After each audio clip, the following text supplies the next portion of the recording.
Just try to share your screen also once. Yeah, I'll present my screen. Is that okay? Yeah, just try to present it. I'm trying to add a numerical example. That's it. I mean, otherwise it's fine. So yeah, can you see my screen? Yeah, done. Good, no? Great, great. We'll be on mute. Yeah. I'll probably stop I'll let presenting. you know when we start. Yeah. Thank you. You can hear me now. Audio is clear, no? Audio is clear. Screen is also visible. No issue.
We have with us the speaker, Chartered Accountant Mr. Naveen Iyer.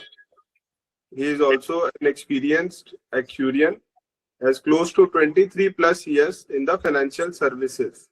He is also the qualified cost and management accountant, gold medalist. He has qualified as well as the fellow Institute of Actuaries and holds the relevant certificate to practice, providing actuarial consultancy services. He is a fellow of the Institute and Faculty of Actuary, UK. His firm is independent actuarial consulting firm in the field of insurance, employee benefits, and risk consulting. So I would like Mr. Naveen Vishwanathan to take the charge and start the process. Thank you. Thank you, Ankit. Welcome, Mr. Naveen. We are very honored that you have taken up the task of educating all of us. So, without any further ado, I would just like to ask all the participants to keep themselves on mute, and if they have any query, they can just raise their hands or write in the chat box. During the session, we will be breaking within every 15-20 minutes. We'll be having a 30-second break, through which you can ask your any questions. Kindly don't interrupt when the speaker is speaking, because that breaks the flow of the event.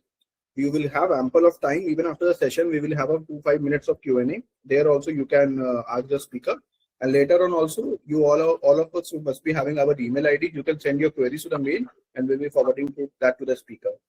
With this, all over to you, Mr. Naveen. Thank you for joining. Thank you for a very kind introduction, Neeraj and Ankit. Thanks a lot. This is an honor and privilege. I think this is the second time we're doing. So just to give a context, this is going to be a little technical. It's on the financial impact due to the labor code on the gratuity and leave. Mainly, I think we'll focus on gratuity. I will try to cover as much as possible in 40 minutes, and we'll have some time for questions. The focus, again, I'm not a payroll consultant or legal expert. There are a lot of discussions we're having with our clients. So it's a point of view because there are two parts really. The main part is the definition of wages itself, how that is changing. We'll give an insight. We also have a small numerical example. Hopefully, we'll be able to add some insight on what is happening in the market and take some questions thereon. Yeah, thank you. So let me just quickly share my screen, Neeraj. Sure. So can everybody see my screen? Yes, sir. Great. So that's just a general disclaimer from our side that, this is, I'm not a labor law consultant or a payroll expert.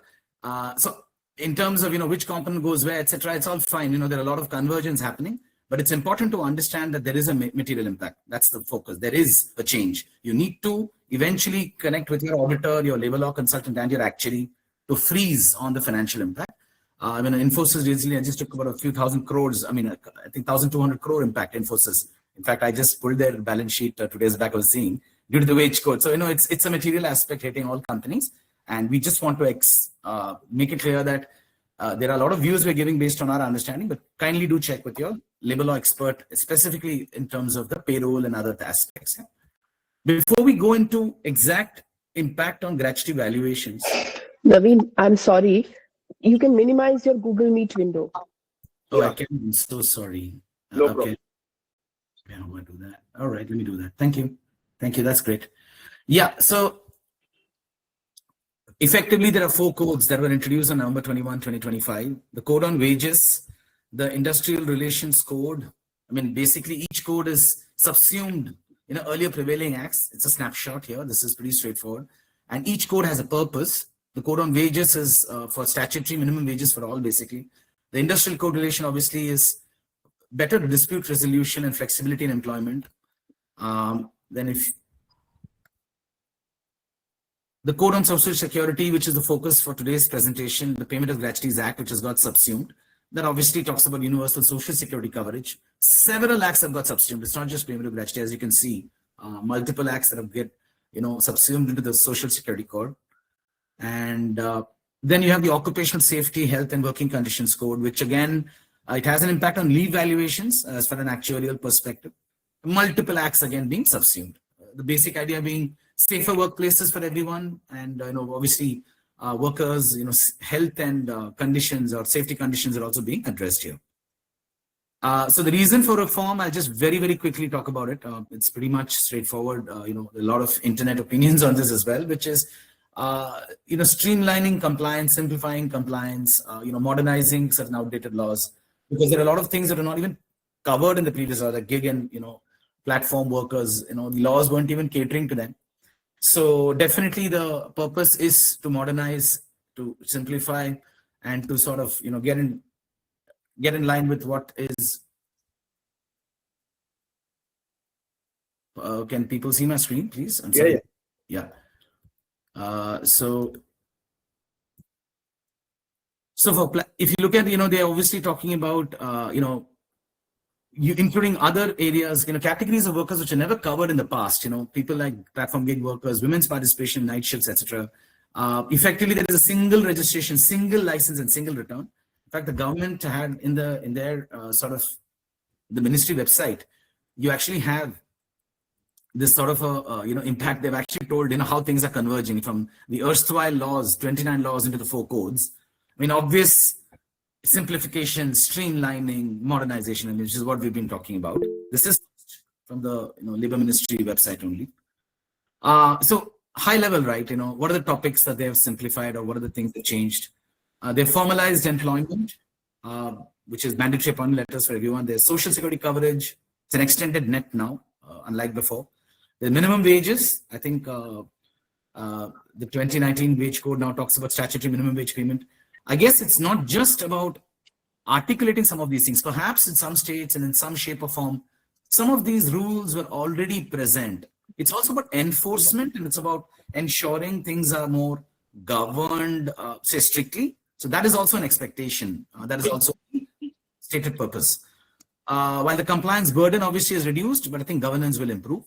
We want to ensure that people are more compliant. I think that's the stated objective of the government. There is a single registration, as we said earlier. There is preventive healthcare for people above age 40, timely wage payment, and of course, women's participation in the workforce. I mean, idea being that, you want to ensure across the 4 codes, okay, ensuring that we are modern, we are, able to sort of step up in terms of the evolving trends, the way that the law basically is caught up to what is actually happening last decade or maybe 2 decades. That's what effectively happened. Technology and also, work has been incorporated.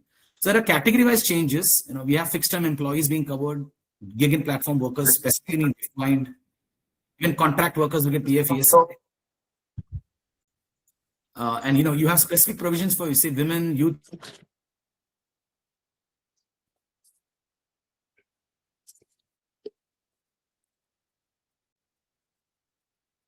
Mr. Naveen, you are the mute, sir.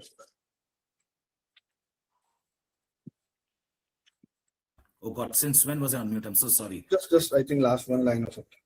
Okay. Thank you. So all I want to say is these are category-wise changes, and there are certain industry-wide changes. BD and cigar workers, they've done a few changes. I mean, these are all your, like I said, the labor laws that have been introduced have operational and compliance aspects. There are many things. This is a snapshot which we sourced from the Labor Ministry.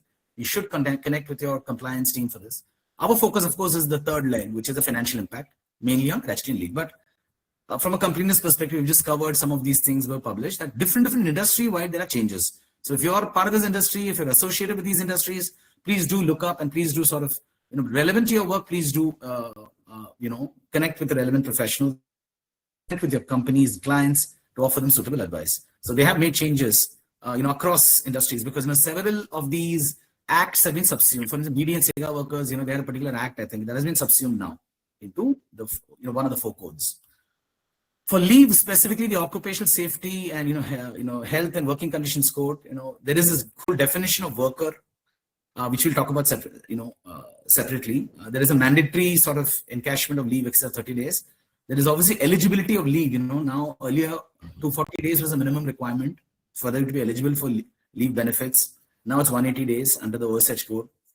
There is also accrual rates that have changed. 1 day of earned leave for every 20 days. I think for mine workers and adolescent workers, it's 1 day for every 15 days, and overtime wages beyond scheduling hours. So, these are all really operational impacts. This is the last slide before we move on to our main topic. That, so one question. Yeah. So, just a basic question: is there any difference between employee and worker? Actually, worker has been defined as all employees, excluding a certain category. So, effectively, the starting point is an employee. Okay. And then you have certain exclusions from those employees. For instance, anybody, I'll cover that subsequently, sir. For instance, anybody in a managerial or administrative capacity is not a worker. Maybe an employee, but he's not a worker. Anybody in supervisory capacity earning more than 18,000 rupees wages per month, he's an employee, but he's not a worker. So those are the broad distinction between employees and workers.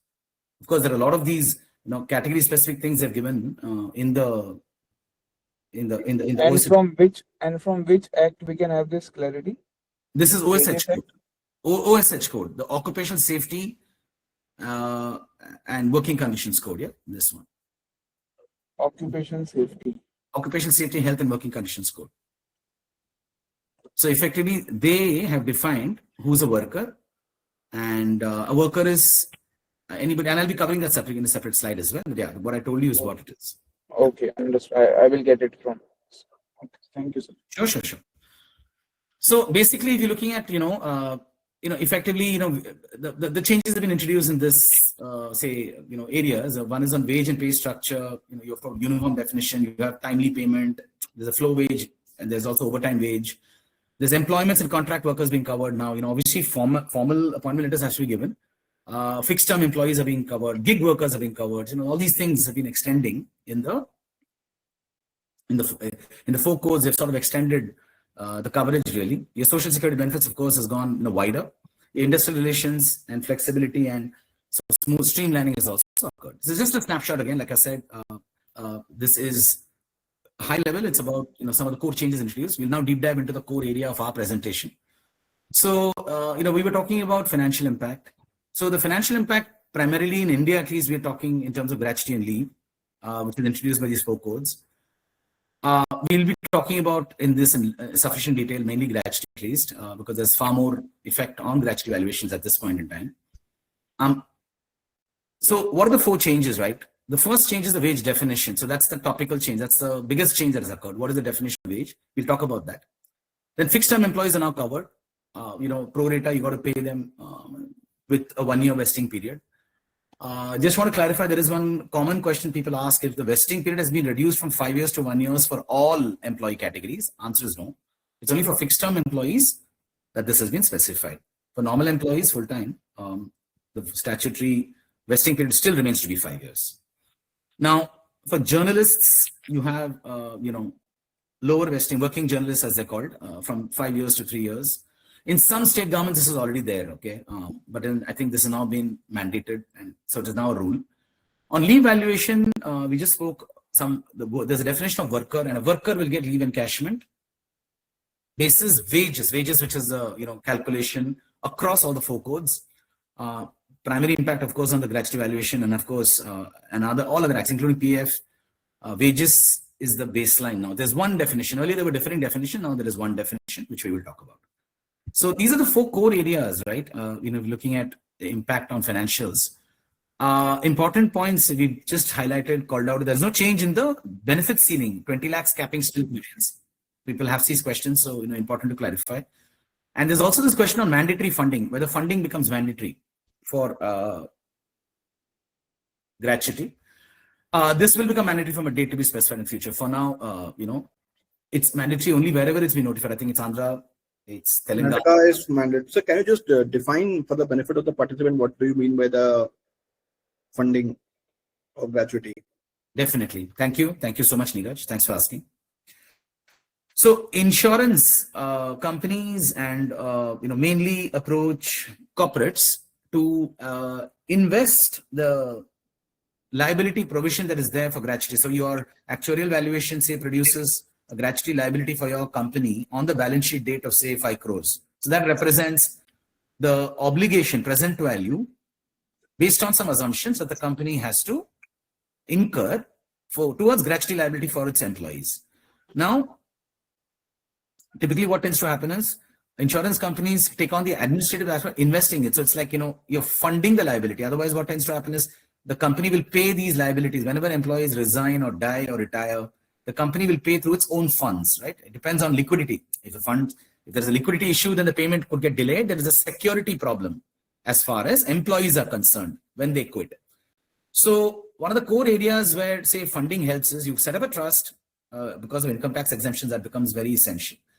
And you finance this liability. And to some extent in India, the ratios are mentioned, Neeraj, but typically we encourage as much as possible. If your liability is 5 crores, at least, you put in 20%, 1 crore. Either you can self-invest, there are some rules, or easier still, you can give it to an insurance company. They will invest either in a sort of market-linked fund based on your risk tolerance, or they will invest in traditional funds, which is not very high yielding, but it's very secure. So effectively what happens is insurance company only invests the money on your behalf, gives you some reasonable return. In turn, what the company gets is tax benefits because of early contribution. You get a tax benefit on those contributions when you contribute the money for the funding purpose. And secondly, liquidity issues if the company faces tomorrow at the time the employees leave, that is minimized because the money invested in these insurance policies or other trust assets are bankruptcy remote. So company can't use it for any other purpose. It improves the employees' safety and security net. And one last point I will add, because it's such a topical issue. During COVID, we have seen, really for the benefit of all the audience, a lot of companies actually defaulted on gratuity payments. They were not funded. So prior to COVID, it was just a very theoretical thing. We used to say, improve employee security, please invest in these funds or insurance policies, create a trust so that tomorrow, if there is a liquidity event in your company, at least the trust will have some money to pay something. I'm telling you, the theory became reality in COVID.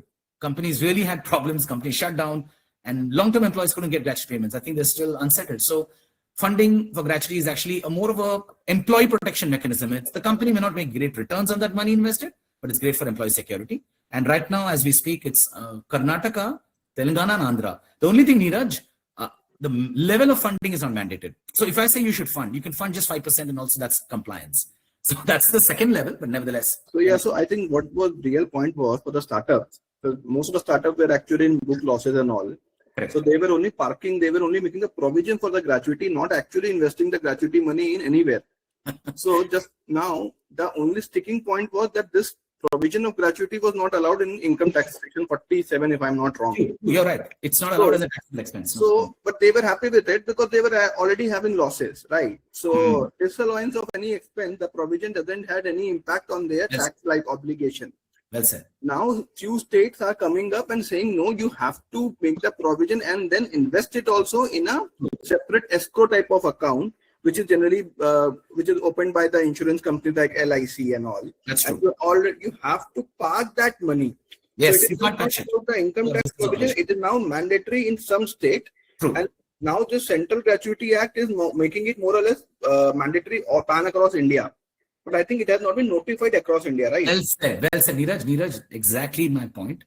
They have told it's mandatory in this code. If you read the Social Security Code, there is a particular clause. However, It'll be notified by the respective governments. So it's not yet notified. So you can expect this to happen sometime. I don't know when, but it will happen in due course. It will. 3 states have notified it. It remains Andhra, Telangana, and Karnataka. They have notified it. The only thing needed there is the funding levels. So at least the startup can put some portion, maybe, and I would normally recommend 20% at least of the liability, because unless and until there is, severe liquidity crunch for them, then if there is a severe liquidity crunch, I would say it works both ways. They don't have money to contribute for the gratuity fund in the first place. That is one problem. But the second problem is if the employees leave, if they have a liquidity crunch and they cannot pay them, all the more reason to have some money in gratuity trust. It's a conundrum. But anyways, very, very fair point. Thanks for raising that. Yep. Any other questions on the funding? Yeah, so anybody has any other questions, you can just ask right now from the speaker about the topic so far covered.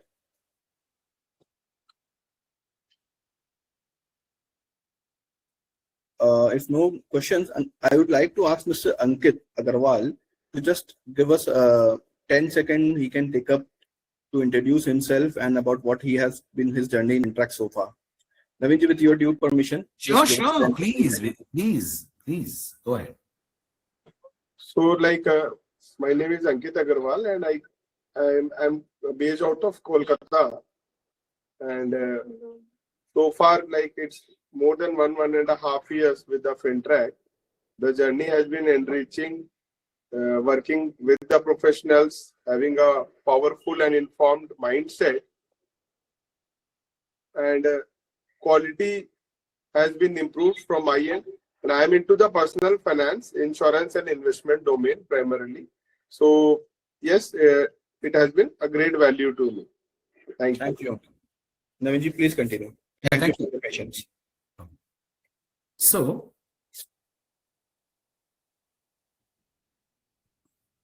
can you see my screen? Yeah. Great. So we'll try deep dive into this one by one.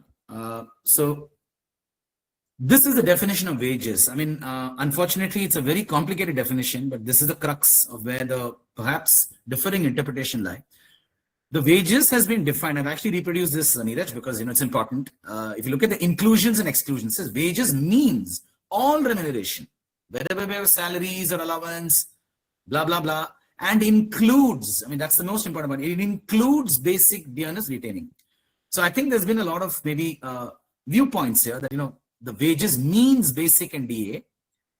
We have seen a lot of, articles and maybe see chartered accountants also maybe giving their views on this.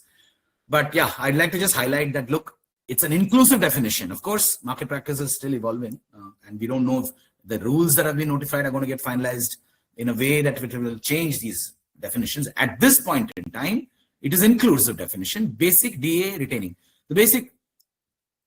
The standard question that people ask, then what about items that are not covered, like special allowance, etc.? They're not covered either in this specific inclusion list or in the exclusion list. Exclusion list again is HRA, PF, bonus, mandatory bonus as per the law, and value of house rent, accommodation, etc., etc. So if you just read this, a plain reading of this will basically mean that special allowance is also wages only. So wages is, and I'm going to give a numerical example later on, so people can also appreciate that everything becomes wages unless excluded. That's the way it appears from a plain reading of the first part of the definition. Wages is all remuneration, include everything. However, exclude a few things. For instance, that A to, they've taught A to K, and that is also split between A to I and J and K. A to I is where that 50% test applies. J and K is gratuity and retrenchment. So effectively, the definition of wages has now become very complex. Earlier, it was just for gratuity purpose, basic as dearness allowance. Okay. So now it has become very complex. Now, apart from the inclusion and exclusion that has been specified, there is a proviso, which is where the, tests lie. The proviso states you add the exclusions in A to I and check if it exceeds 50% of total remuneration. Unfortunately, the total remuneration is also not defined. There is a bit of confusion. So would you include, say, annual bonus, which is fixed in nature, or would you include productivity performance bonus? Would you include flexible benefit plans? Would you include car lease given to senior directors? A lot of questions. Okay, I don't think there are clear answers. Like I mentioned, you really need to consult case-to-case basis with your labor law consultant and your auditor and your actuary. It will be a joint discussion.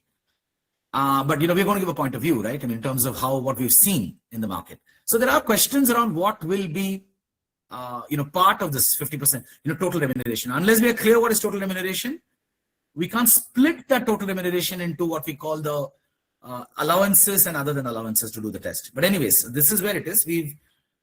For the purpose of our analysis, what we have done, we have actually made this into two sections. One is the inclusions category, specific inclusions, basic, DA, retaining. Exclusions B1, which is the 50% test applies on B1 category, which is your PF, HRA, value of house, accommodation, rent-free accommodation, bonus payable under any law, etc., etc. This is A to I on the exclusion list showed earlier. J and K is again the exclusion list, but it is not relevant for the 50% test. So that has been taken out separately.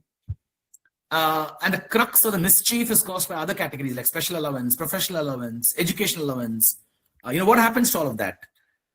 So that's what we'll be discussing. So, and then of course there are conditions that, the B1, the A to I can't exceed 50% of total remuneration.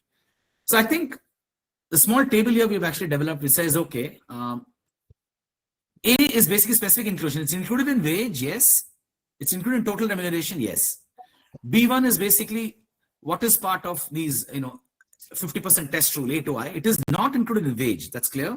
It is included in total remuneration, yes, that's also clear. B2, again, there is a slight debate here, because the FAQs, I'll talk about it shortly. Ideally, if you read it, the B2 is definitely not part of wage. And ideally, it should not be part of total remuneration also, if you read the definition. However, the frequently asked questions published by the government on 31st December has changed that stance. And we've also aligned with it at this point in time. But yes, that's a point. That's why I put that as yellow. And the last part, of course, is C, which is your special allowance. We'll just take special allowance because that will be easily 20-25% of the cost to company for most clients. Things like special allowance, would you include it in wage? If you read the plain definition of section 288, yes, it will be included as part of wage. And yes, it will be part of total remuneration. However, there are certain practices that we are seeing, which is different, which I'm going to give a point of view shortly. So this is probably the most important slide, okay? How we understand the act, what is written, and read it in conjunction with the rules.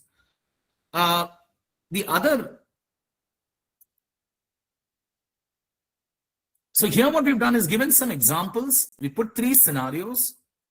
Scenario 1, scenario 2, 3 effectively covers what could happen to the wage definition.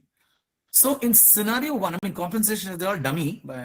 Further on, we have a more detailed example, but this still covers the point because I want to lead the audience in a gradual way. So the B1 exclusions are A to I. I mentioned that earlier. This is bonus payable under any law, value of house free accommodation, contribution for PF and travel. This B1, this big bar that you can see, that's B1, this big one. So that is saying the first scenario, 40,000. A plus C is basically a basic plus DA plus special allowance is 45,000. B2 is any loading towards gratuity, etc., which is part of CTC many times. The cost to company here is 95,000 for scenario 1, 40,000 plus 45,000 plus 10,000. D, which is total remuneration. I mentioned that for this case, total remuneration, we've taken out the gratuity, which is our view. Of course, I'm going to show you the frequently asked question example, and then we're going to show you a scenario there. But nevertheless, the reason we are excluding this for audience's benefit, in our view, is typically what tends to happen is gratuity is not known. You don't know the gratuity. So, when you don't know something, how can you even include it? So, which is why when you're calculating gratuity, you're taking components other than that, whatever gratuity loading which appears in CTC. But anyway, so 85,000 rupees becomes your total remuneration in this example. If you do the allowance test, which is if the allowances, which is whatever is there in B1, strict definition, if that exceeds 50% of total remuneration, you have to add it back to the wages. So then in this case, it's 47%, there's no excess. So 47% is your A to I allowances as a percentage of total remuneration. The only point here in B1 is special allowance automatically then becomes part of wages. So that's just a natural corollary. Like I said, in a further numerical example, it will be crystal clear. This is a point of debate. It's not entirely clear. Some companies are taking, some companies not. I can tell you listed companies, we were talking to someone recently, they have gone to the strict definition. Really, they've taken special allowance and other allowances as part of wages. That's what they've done. But anyways, smaller companies will have to go through their journey and speak to their labor law consultants. So here we are saying in B1, there's no excess to add back. That's fine. No problem. Your allowances are within limit. But it naturally implies if you have items like special allowance, etc., which was earlier never considered as part of wages, will now become part of wages. So that's what we've written scenario 1. B1 is already less than 50%. There's no addition. However, we're waiting for some clarity on the treatment of special allowance, etc. Component C, if it gets added back, it will, of course, component C, which is a special allowance and other things not specifically mentioned in the inclusion list, it will increase the gratuity liability. The second scenario is neutral. It's ideal. You're exactly at the threshold. Your allowances and total elimination is 50%. Again, there the question remains, right? For 50, if special allowance is there, it will become part of wages. So that's clarity is required. Scenario 3 is where some companies are presently, maybe categorized, where your allowances as a percentage of total remuneration exceeds 50%. So it's in this scenario 3, it's 55%. So 5% of the total remuneration, which is 5% of 110, in this case, B is total remuneration, gets added back to wages. Now, in total remuneration, so the real question then remains, how do you calculate total remuneration? How do you calculate allowances? We'll talk about that just shortly in a more detailed one. Now, before I go anywhere else, so this is an example given by the government's frequently asked questions. This is section 7. This only then made us change our view on that B2. So for now, we're aligning with this, of course, until further clarification comes. So total remuneration, they've told us 76,000 per month. They've actually mentioned basic plus DA is 20,000. Other allowances 40,000. We're going to assume that's all allowances. They said other components, gratuity and retrenchment compensation components is 16,000. So what they're saying here is, in our example, the specific inclusion category A is 20,000. The allowances, which in this case B1, in our example is 40,000. Gratuity and retrenchment, which is B2 in our example is 16,000. Total remuneration, ideally, I would not have taken 16,000. If you look at my definition, I wouldn't have taken it based on my explanation. However, the government has sort of said, no, you take everything, 56,000. 76,000 is the total remuneration. That's the first line. So total remuneration is 76,000. You do the allowance test, which is you find out what is the proportion of the allowance from total remuneration. Or the other way to do it is what is 50% of total remuneration. 50% of total remuneration is 38,000. But then your allowances are 40,000. So there is an extra 2,000 over and above the 50% of total remuneration limit. So your allowances exceed 50%. 40,000 or 76,000 is more than 50%. Whatever that excess is, which is 2,000 rupees, is added back to basic plus DA. So 22,000 with statutory wages. Now, the only reason I want to show this example is there is a very popular viewpoint given by, naturally by the C Institute also. I think there was one article and I forgot which regional council, but there was certain maybe information that was circulating, which says you just have to keep your statutory wages as 50% of total remuneration. Actually, that is not in line with the frequently asked questions, at least. What is right and wrong? Of course, there is a bit of debate, and we are still awaiting final rules. Draft rules have been notified. Final rules are not coming. But if you go with that very, differing interpretations, 50% of total remuneration is actually 38,000. 38,000 should become your statutory wages for gratuity. But if you look at the frequently asked questions, that's not what they're doing. They're not really testing basic plus DA 50%.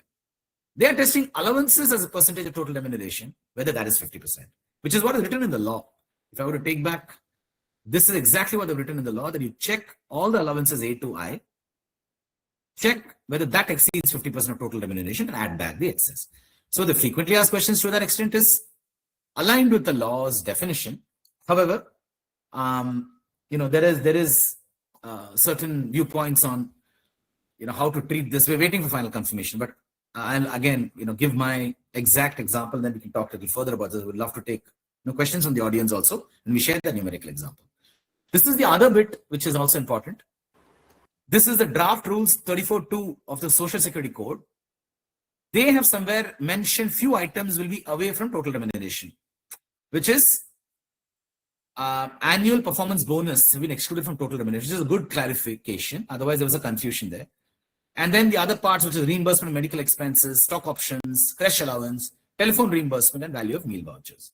So this has been luckily a small clarification, at least for the annual performance bonus, They've told if it's linked to productivity or performance of employee or establishment, it will not be covered as part of wages. So that's a good thing. Total remuneration, say they have told very clearly what needs to be excluded. So that's a helpful clarification. So this is just a possible approach we have developed for the benefit of the team. I mean, it's just we've been last 2 months, a lot of cases we've been dealing with several clients' questions. Obviously, there is a framework that you'll have to come up with so that we can at least guide clients. And I must seek a small disclaimer here: this is not listed or written anywhere, but it is the best understanding based on whatever is written in the rules and convergence. It's a frame. Navinji, can we have a 10-second hold and we can ask participants if they have any queries so far? Yeah, anybody has any questions or any inputs to contribute, please feel free to do now till the part we have covered. Any query, anything? They can unmute themselves and ask the question, or they can write in the chat box also. We'll read out it for them. Yeah, I just wanted to ask, what about the ESOPs and the reimbursements which the employees get? Will also be covered here? Ma'am, actually, thank God they've given a clarification that ESOPs and other, these sort of performance bonus, etc., will be excluded from total remuneration. So it will not impact your gratuity valuation or your leave valuation. It's excluded. They've given a clarification. Okay. This is the draft rules. The actual stock option benefit or cash equivalent of stock award. They'll not form part of wage. That has just been clarified in the draft rules, which got notified on 31st December. Amtaja, I hope this answers your query. And anybody else has any point to contribute or ask any question? Hi, Naveen. Good morning, Dronak here. So Hi. Thank you for the examples and it's a good presentation. I just wanted to understand one question. Let's say if my gross salary is 1 lakh rupees, basic, I keep it as 50,000, house rent allowance is 20,000, and special allowance is 30,000. So based on what we have understood, I actually have a numerical example on this. It'll be good if just bear for 5 minutes, and then perhaps it'll be better contextual to answer your question. If you have numbers, I actually have these like basic one, actually figures, and I want to talk about. No problem. I'll wait for that. And we will pause exactly that. So your good name again, sir? Dronak. No, thank you. Because it'll be more contextual, I think, because those numbers are already there. Yeah. Thank you. Yeah, I think we can proceed, Mr. Navi. Thank you. So basically, we've developed a framework here. First, find the total remuneration. This is, unfortunately, there is a slight difference in opinion in certain things, but okay, you have to take a point. When you speak to your consultants, you should take a viewpoint. You determine total remuneration. Exclude pure reimbursements, okay? Now, flexible benefit plans is a question. Flexible benefit plans are classic, like I give you 10,000 per month for petrol reimbursement. Now, at the end of the year, 1,20,000, whatever bills you've given, it is whatever bills you've given. We'll give you a tax exemption. Otherwise, if you're not given bills for 1,20,000, say you gave bill only for 1 lakh, 20,000 will be paid post-tax. So the understanding is, based on our discussion with several experts, is flexible benefit plans cannot be excluded. They're not pure reimbursements because it's not exact cost being reimbursed.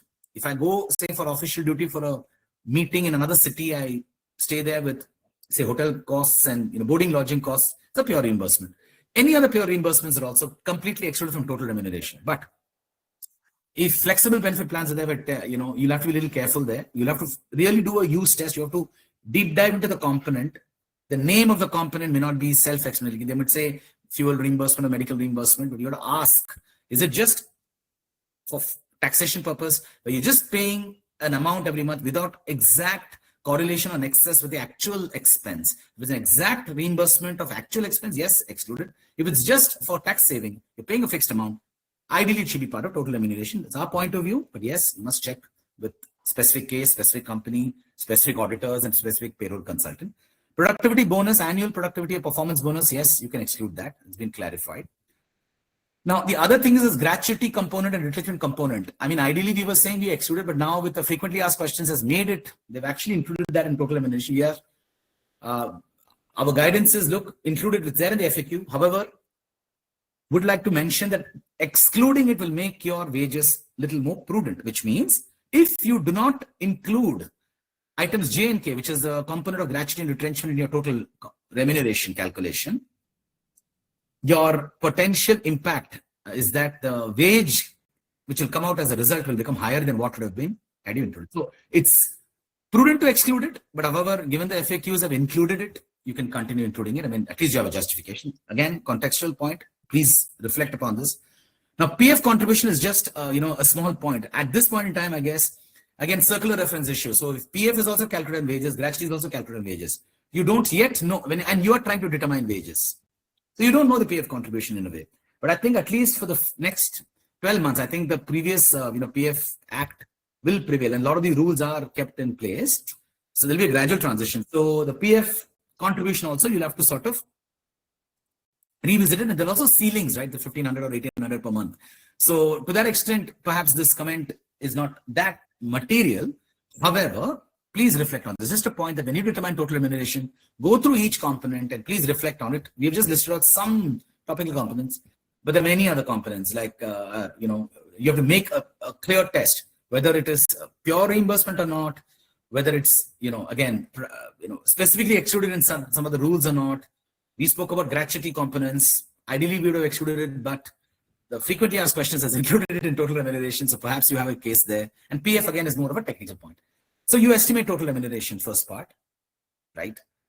There are a lot of questions that come into play. People get a joining bonus. Will that be total remuneration? People get location bonus. You go to a particular location. There are certain, in our profession, actual profession, people get a bonus if we pass exams. So lots of questions. Again, I would say it'll be difficult to cover all these components here, but yes, specific questions, very happy to take on a separate email or WhatsApp or calls. I've listed out my number in the first slide and can take it from Neeraj as well. But you have to reflect on it. It's not automatic. What is total remuneration? Please go through the components of the company.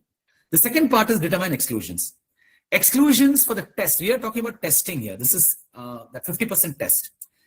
Ideally, the plain reading of the act is you just add up A to I, straightforward. But there are certain differing views in the market. They're saying even special allowance is perhaps just an allowance. You should add it in the exclusion and test 50%.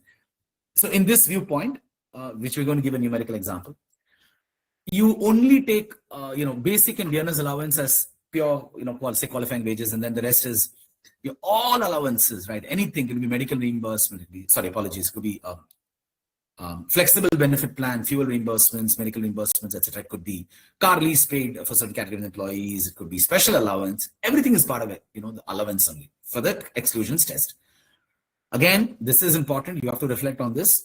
And I will show you the impact, because there is clearly differing impacts on what the final wages will be. So then, but this framework will work. The framework will work. The interpretation is important, but this framework will be useful for you.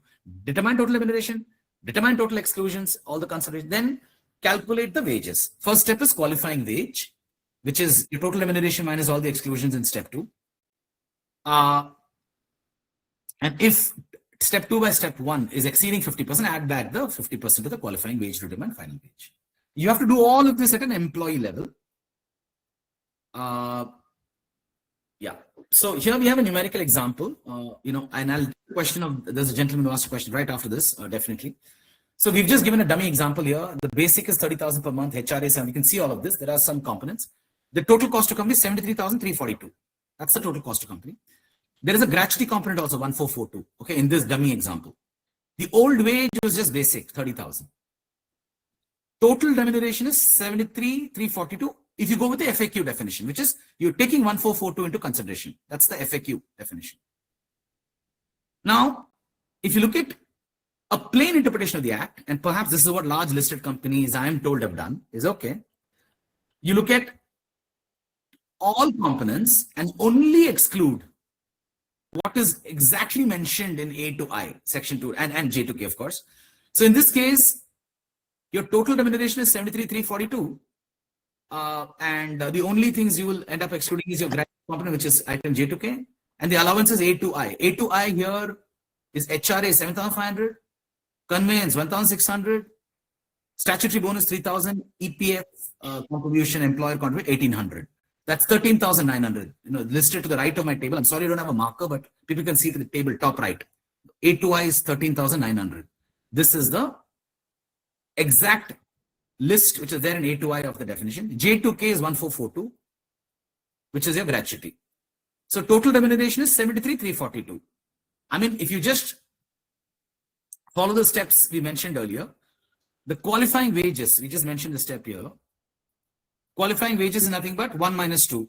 And 2, of course, here in this first scenario, we are taking the exclusions exactly as per the definition of the wage code. 13,900 and 1442. So if you subtract it, it's obvious 73,342 minus 1442 minus 13,900 is 58,000.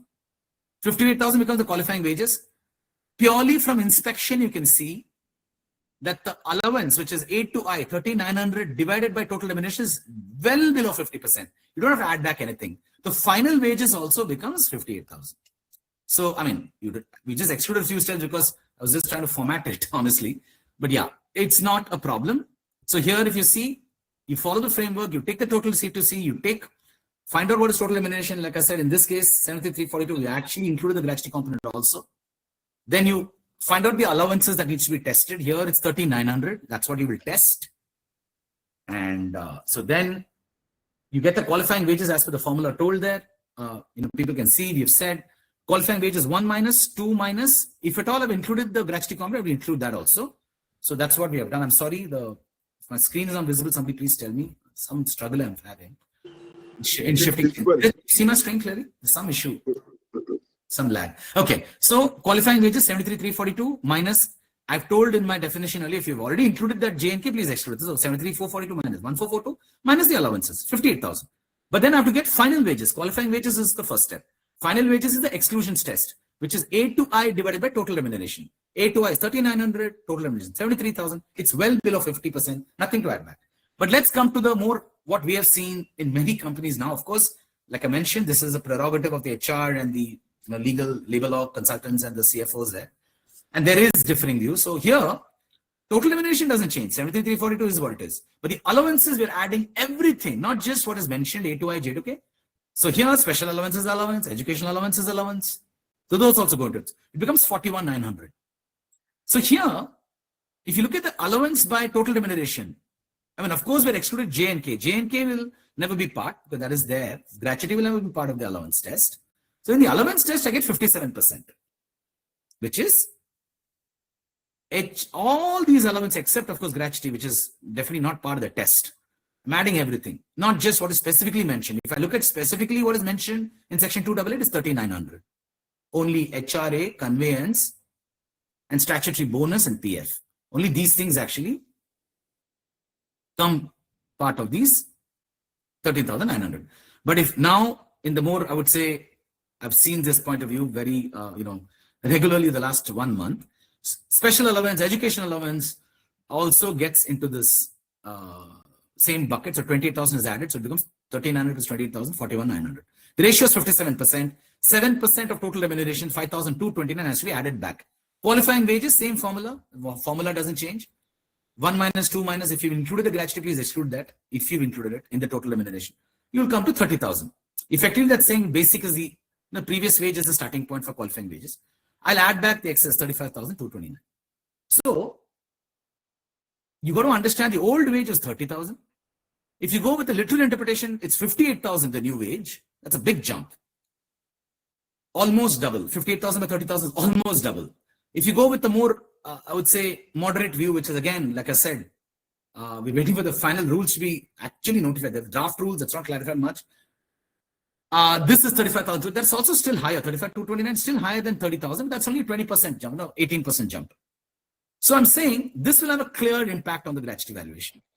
The higher the wages in an unlimited gratuity, where vesting is also say low, literally you can assume same proportion. Literally, of course, there is a vesting period of 5 years and there is capping of 20 lakhs, etc.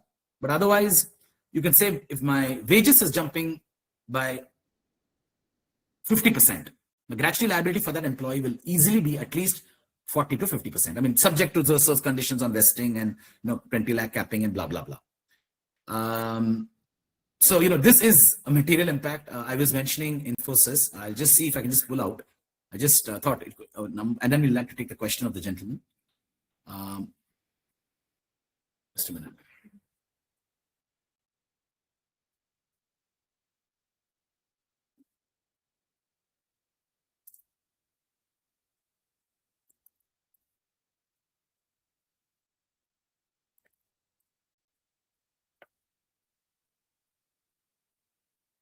Yeah, so I'm just sharing my screen again. This is the listed statements. I think we put in the last quarter. So Infosys has actually taken a hit of 1,146. This is in crores, I think. 1 minute. 1146 here. This, yeah, this. It's in rupees crores. Can people see the screen? So that's the hit they've taken, just as an exceptional item due to the wage code. So, anyways, I'm saying, it is a topical thing. It is a material impact on the balance sheet. But now let's quickly take the question of the other gentleman. Yeah, please. Mr. Dronak, I think you had some query. Yeah, so thanks, Naveen. I think your numerical example explains exactly the question which I had. For gratuity computation, do I take the wages 58,000 or 35,000 was the question. Which is what is answered here. So that is one. Now, let's say to avoid this, is there any component? I think under A2I exclusions, they have very specific components. Correct. Can I rename special allowance to some other component and avoid this? See, I want to tell you this. A lot of people ask, you can try to restructure it, but there is an issue. And again, it's a legal point, sir. There is section 124 of the Social Security Code. Are you aware of that? Section 124, if I'm not wrong, which says benefits that prevailed on the date of notification cannot be reduced. So this, I mean, I'm not a lawyer, please. I'm just giving, as a chartered accountant, we understand interpretation of statutes. I've read it. There should be maybe a workaround. But if you read section 124 of Social Security, it says you can't reduce benefits on the date of notification to make it worse for them. So if I move special allowance elsewhere, basically means 58,000 will go lower. No? That's what it means actually. Like basically you can reduce 58,000 to 35,000. So this needs some discussion with some law expert, I feel. Yes, I think most companies are in that thought process. Definitely they're in the thought process. Definitely you must restructure. I'm not denying that. There could be taxation implications as well for the, but I'm giving a small warning that there is a clear section in the Social Security that says, please don't change the whatever structure to make it detrimental. Whatever is prevailing on the date of notification, it can be worse for them. So one answer perhaps, sir, informally is maybe after 1 year, 1.5 years, maybe it's an temporary hit they will take because it's on, immediately if you do, you may get some notice or whatever. I don't know if I answered your question, but that's what we feel can be a via media approach. Got it. Thanks. Thanks, Naveen, for clarification.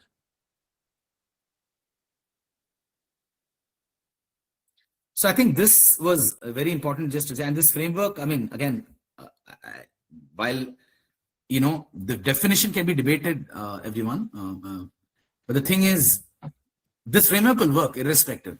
It depends on what you put in total elimination, what you put in exclusions, but this framework will work. So that's all I wanted to say. Just a small thing, a small tool for people when they're busy with their work. So Neeraj, we can, of course, in my presentation there, we can even share an Excel version if you want for the benefit of members, so that at least they'll get a chance to test. Definitely. It's just a small framework through experience here, but but definitely there are differing opinions. Please speak to your specific labor law consultant and auditors, and of course your actuaries. We are of course very happy to help. Wherever you have any doubts, please reach out to us. Okay, so this is what it is, and I'm telling that there is an impact. Now there's other bit terms on fixed term employees. Fixed term employees is just, they put 1 year vesting criteria. So typically people who retire are extended on this basis in our country. When you retire, you continue being in the employment, on a fixed term basis. 1 year vesting, so they will now get gratuity. You will have to give pro rata depending on, and the basic definition is on the employment letter itself. The date when their term will end. That's why it's fixed term. And there are clear definitions you have to follow in the wage, the Social Security Code. They've told his hours of wage allowance will be, he's identical to a proper employee, only that his term is fixed. Then the other bit, of course, is on working journalists. The vesting period has gone from 5 years to 3 years. There's a definition of working journalists. So if you have this industry, this is a very straightforward hit only. So all this will increase liability. Okay. I'll just cover briefly on leave. I know we are running out of time, Neeraj. I'm conscious, but I'll be very quick. For leave, the main thing I think somebody asked is, on worker. So this is what it is. Who's a worker? Now, if you see in yellow, okay, those are the people excluded from worker. Otherwise, I think all employees typically can be classified as workers. But the yellow people are excluded. It's mainly in a managerial administrative capacity or employed in a supervisory capacity exceeding, getting wage more than 18,000. Wage means this, whatever big thing we discussed just now, that's what it means, wage. It's one definition. So you need to get a handle on wage to get a clarity on leave also. You need to get a handle on that. Of course, Air Force and other things are naturally excluded, but that's very straightforward. So whoever asked that question, I hope this clarifies.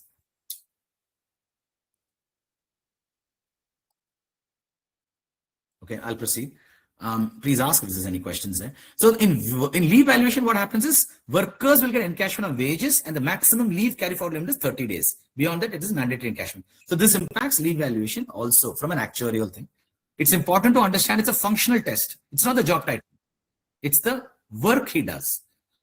And worker might be somebody who's earning more than 18,000 per month also.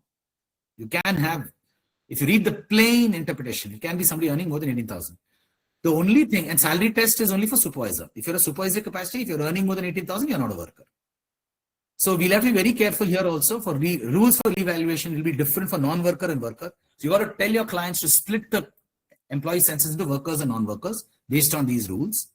You also have to look at the provisions of Shops and Establishments and Factories Act for non-workers, and their alignment with the central notification for workers. Right? You have to. Again, you need a labor lawyer consultant just to give you some insight on this. This is the rule. We've told you the rules. From a valuation perspective, all we need is split worker, non-worker clearly.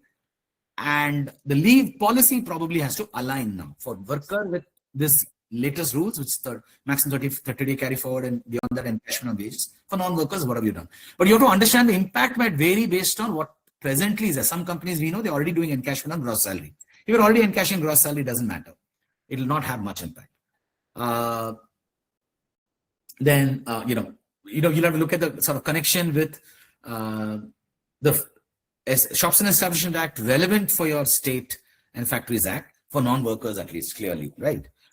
So leave is pretty much that way straightforward. It's about classifying worker. The very important thing is you need to understand who's a worker, and worker is not job title or job description. It's the functional test. You got to see what he does.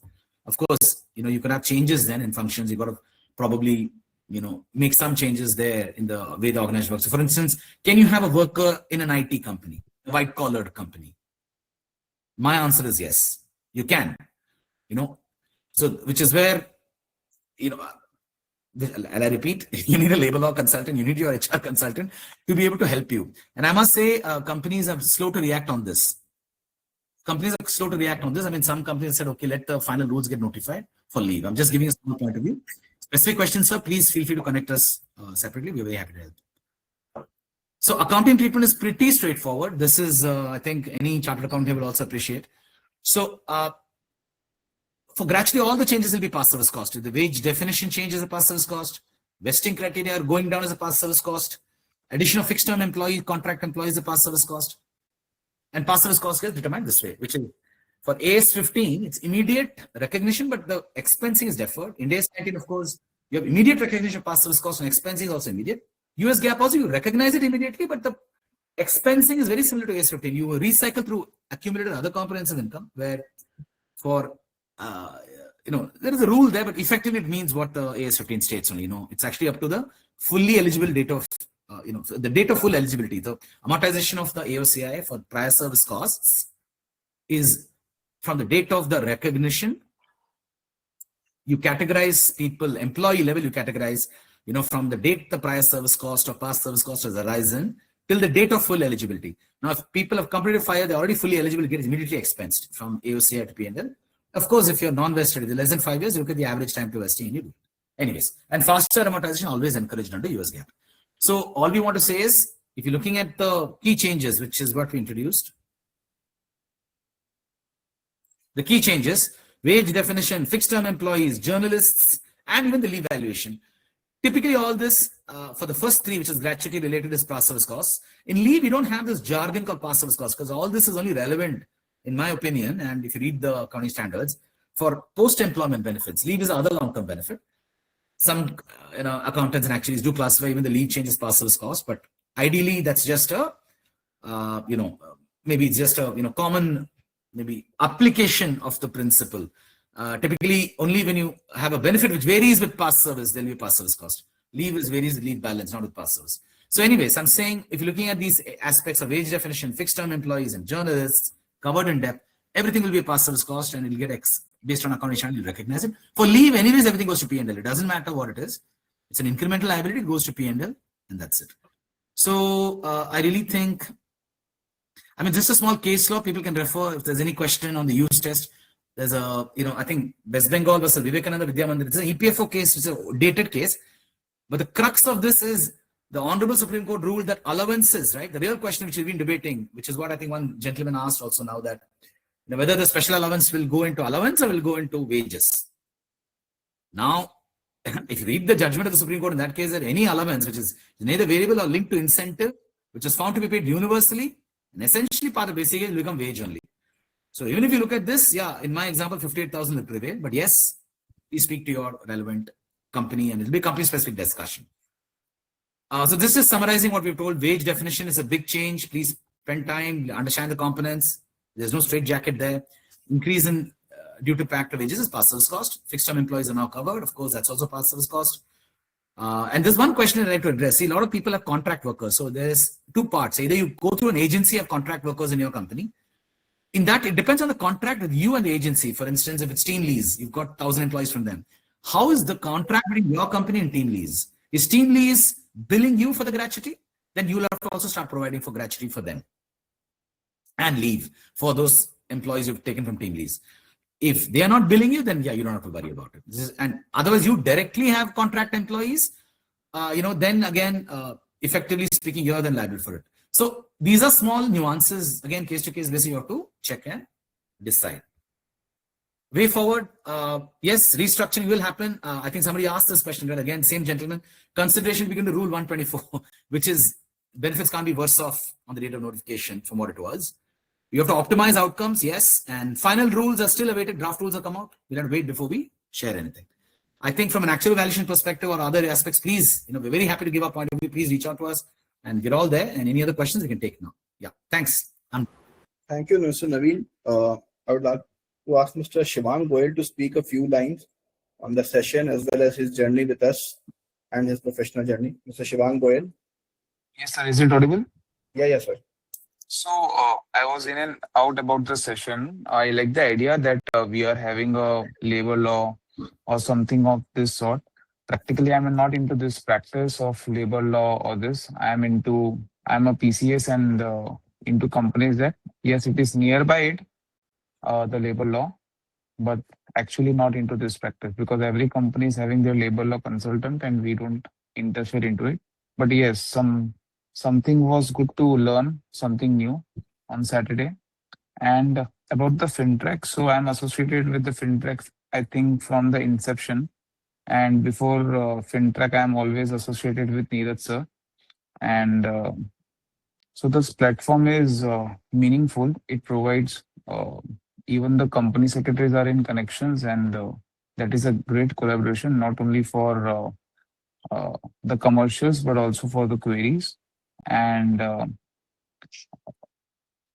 being part of FinTech, it feels like whenever you have a query, you can post it in the group and someone will answer it, not in the context of to earn out of it, but just to help as a FinTech member. So appreciate all the efforts from the founder, sir. Thank you. Thank you, Mr. Shivang. Thank you, sir. With this, we are opening the forum to all of the participants who have any queries regarding the session or any input they want to contribute to the topic specific. Please feel free to unmute yourself and ask the speaker.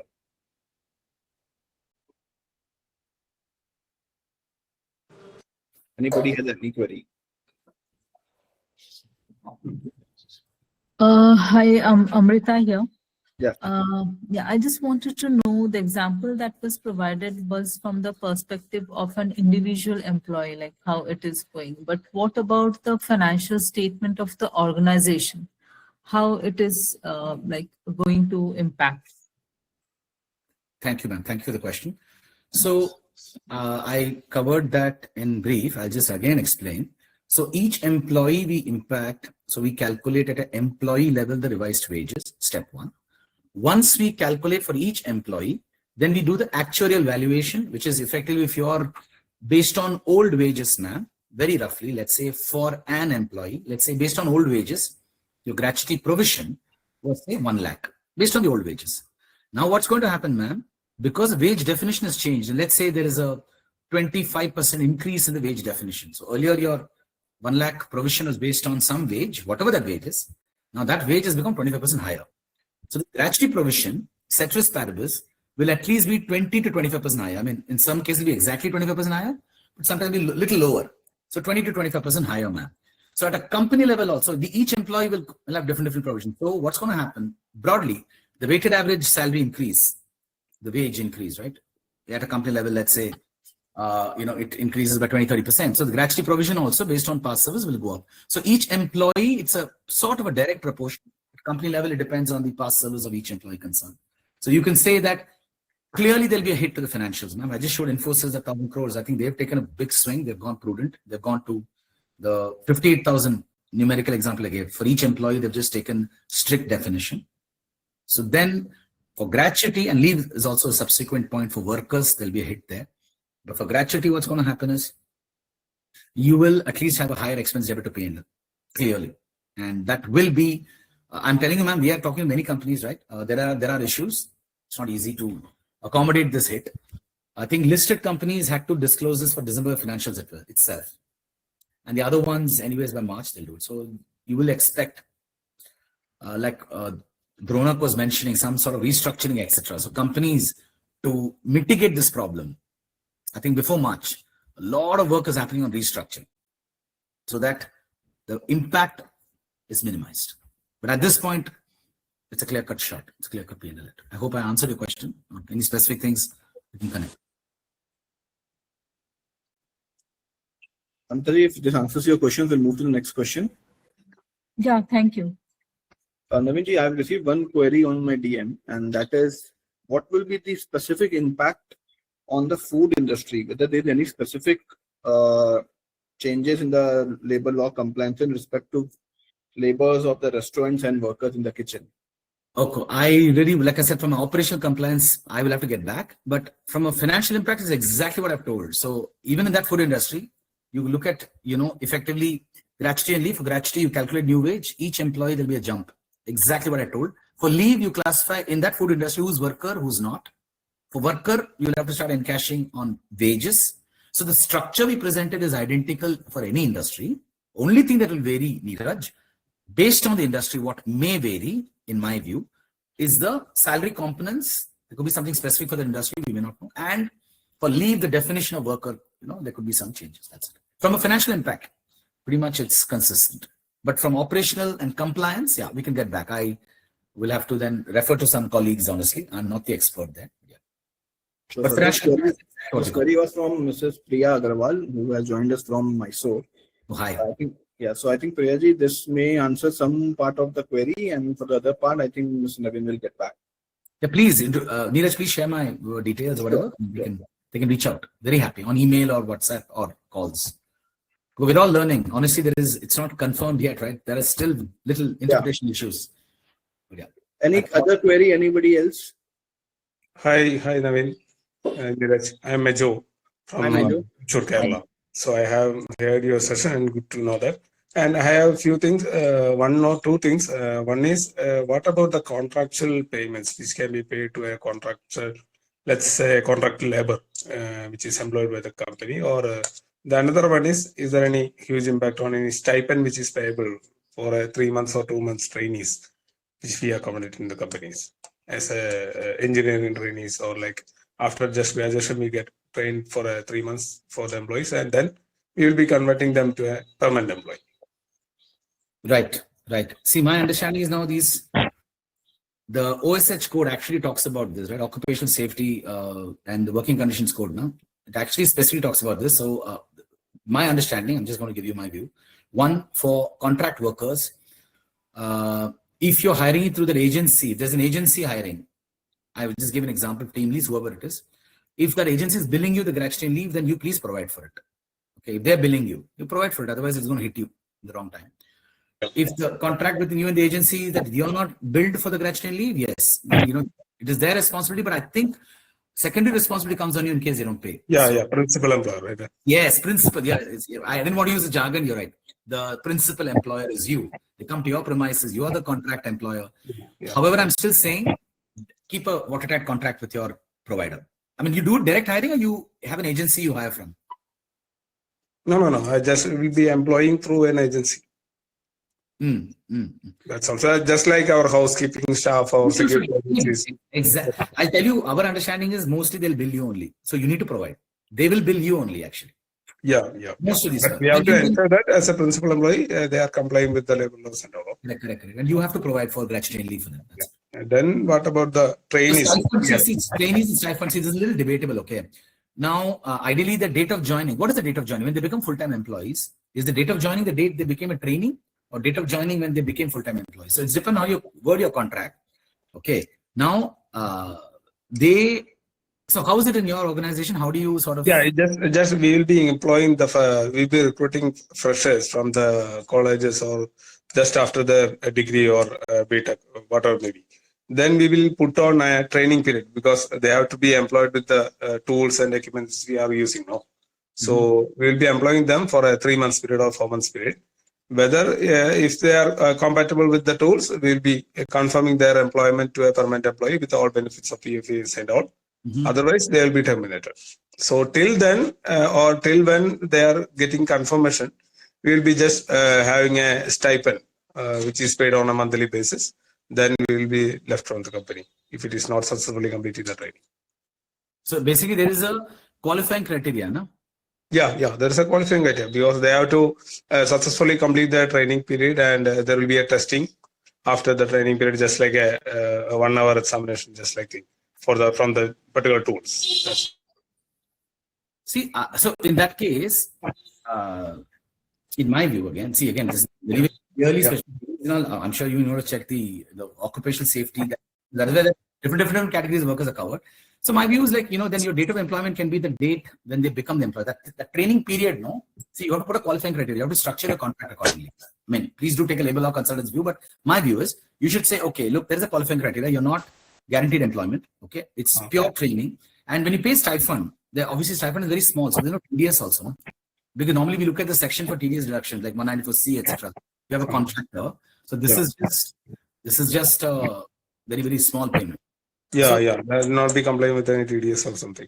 So anyways, see, your period is less than 1 year. Can I understand that? These trainees less than 1 year, you confirm them, right? Yeah. Definitely. Right. They'll not complete 1 year. That vesting, if at all you look at that very long. Certainly. So gratuity liability at least will not.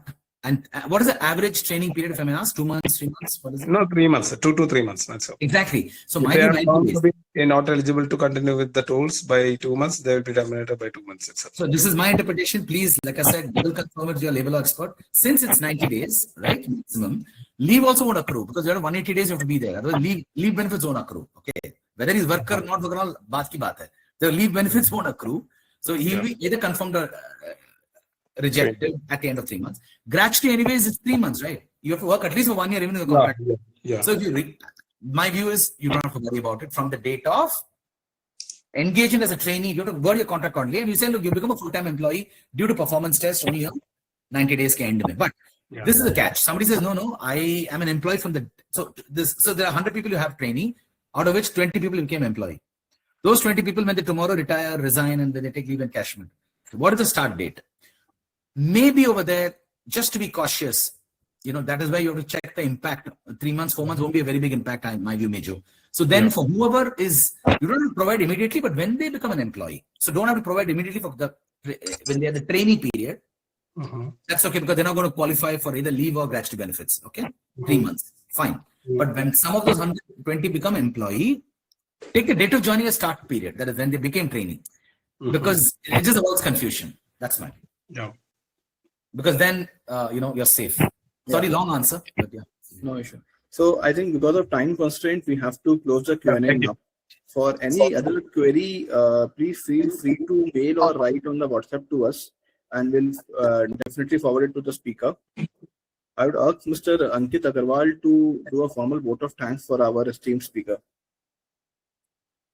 So, Mr. Naveen, this was a very enriching session. Thank you all for taking the time on the Saturday morning. Thank you once again. And this is the token of our appreciation, Mr. Naveen, to you, a certificate of our appreciation. Oh, wow. Thanks for taking out time on a Saturday with this new act which has come up.